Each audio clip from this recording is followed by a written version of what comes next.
अग्निपुराण दूसरा अध्याय। मत्स्यावतार की कथा। वशिष्ठ जी ने कहा, अग्निदेव, आप सृष्टि आदि के कारणभूत भगवान विष्णु के मत्स्य आदि अवतारों का वर्णन कीजिए। साथ ही ब्रह्मस्वरूप अग्निपुराण को भी सुनाइए, जिसे पूर्व काल में आपने श्री विष्णु भगवान के मुख से सुना था। एक।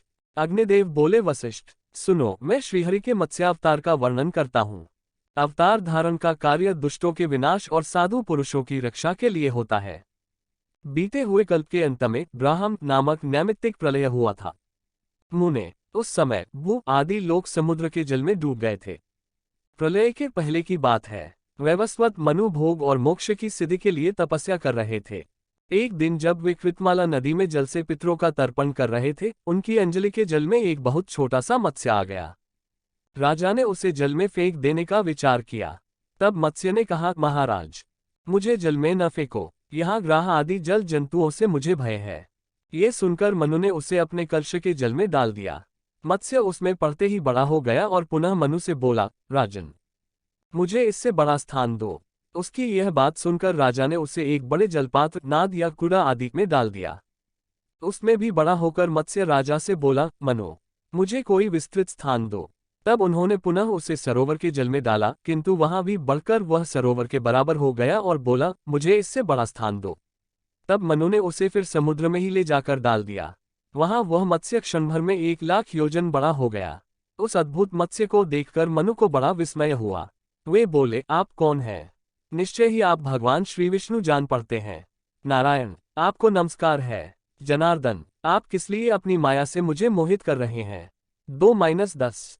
मनु के ऐसा कहने पर सबके पालन में संलग्न रहने वाले मत्स्य रूपधारी भगवान उनसे बोले, राजन, मैं दुष्टों का नाश और की रक्षा करने के लिए अवतीर्ण हुआ हूँ। आज से 7वें दिन समुद्र संपूर्ण जगत को डुबा देगा। उस समय तुम्हारे पास एक नौक उपस्थित होगी। तुम उस पर सब प्रकार के बीज आदि रखकर बैठ जाना। सप्तर्षि भी तुम्हारे साथ रहेंगे।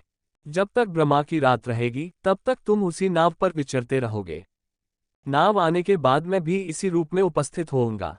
उस समय तुम मेरे सींग में महासर्पमय रस्सी से उस नाव को बांध देना।